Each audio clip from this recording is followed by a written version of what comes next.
नारायणं नमस्कृत्य नरं चैव नरोत्तमं देवीं सरस्वतीं व्यासं ततो जयमुदीरये। बोलिए कृष्णचंद्र भगवान की जय, बोलो प्रिया कांजू सरकार की जय, बोलो निर्जला एकादशी की जय।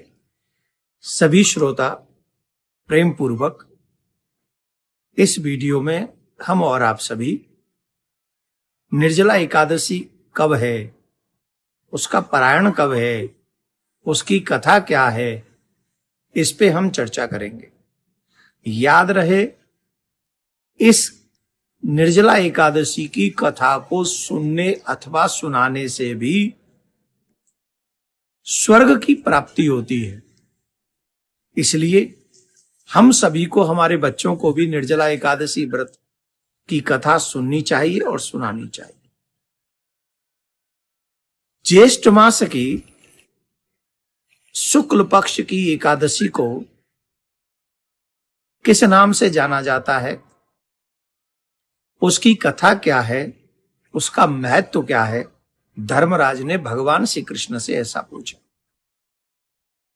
तो भगवान श्री कृष्ण ने कहा, ज्येष्ठ मास की शुक्ल पक्ष की एकादशी का नाम निर्जला एकादशी है और ये बहुत ही पुण्यदायक है। जो भी जीव निर्जला एकादशी का व्रत करता है, इसका फल जानते हो क्या है? अपने से पूर्व की 100 पीढ़ियों को तार देता है और अपने के बाद की 100 पीढ़ियों को तारने का साहस करता है, सामर्थ्य रखता है। ये निर्जला एकादशी का व्रत।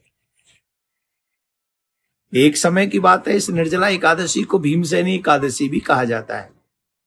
एक बार पांडवों के समीप वेदों के मर्मज्ञ, पुराणों के रचयिता ऋषि श्रेष्ठ श्री वेद व्यास जी महाराज आए थे।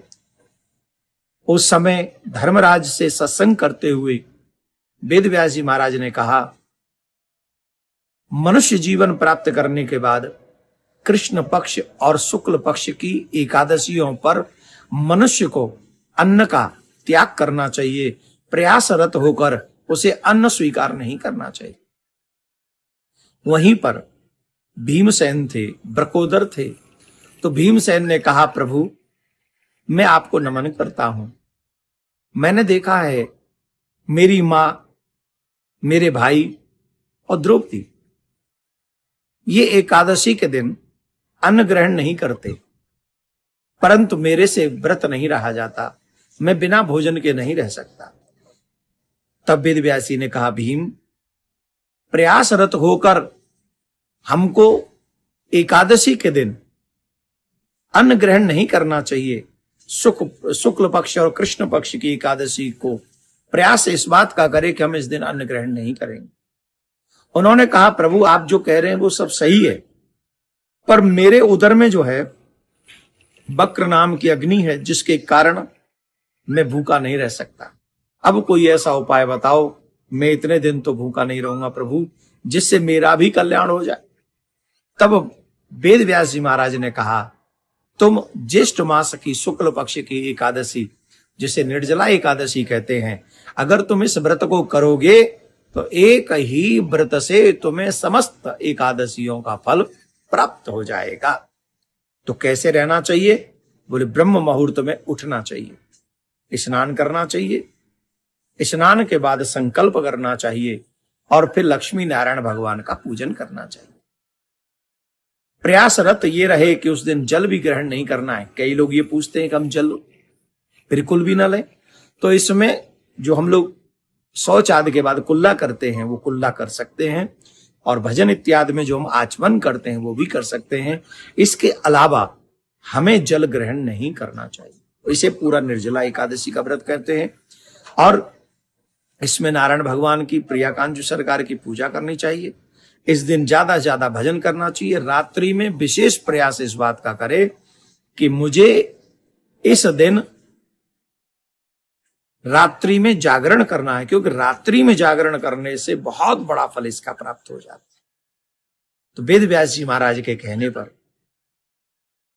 भीम ने इस कठोर व्रत को किया और इसीलिए इस जगह निर्जला एकादशी का नाम जो है वह भीमसेनी एकादशी भी हुआ। इस दिन दान पुण्य करने का बहुत बड़ा फल है। जो भी मनुष्य दान पुण्य करते हैं, भजन करते हैं, तीर्थ करते हैं, उसका बहुत बहुत बहुत बड़ा फल है। अब हम आपको बताते हैं कि निर्जला एकादशी व्रत कब है। तो हम 7 तारीख को निर्जला एकादशी व्रत करेंगे। सूर्य उदय से सूर्य उदय तक जल को ग्रहण न करना ही निर्जला एकादशी का व्रत। पारायण 8 तारीख को करेंगे। 5:28 से 7:10 तक ये पारायण का समय रहेगा। और हमें ये आशा है, और पारायणों का समय चाहे आपसे छूट जाता हो, पर निर्जला एकादशी का व्रत सही समय पे आप पारायण कर लेंगे। तो ये निर्जला एकादशी व्रत की कथा है। इसे अपने बच्चों के साथ सुने, ज्यादा से ज्यादा लोगों तक इस व्रत को सुनने का या व्रत को करने का, इस कथा को सुनने का प्रयास कराएं कि हमारे कहने से लोग ज्यादा ज्यादा एकादशी का व्रत करें। और व्रत करने का बहुत बड़ा पुण्य है, मोक्ष प्राप्त कराने वाला, 100 पीढ़ियां तारने वाला ऐसा व्रत है निर्जला एकादशी का व्रत। प्रिय कांजू सरकार आपके इस व्रत को संपूर्ण करे, निर्विघ्न संपूर्ण करें, और आपके घर में यूं ही मंगल के बाजे बजते रहें, यूं ही आनंद होता रहे, यही प्रार्थना करता हूं।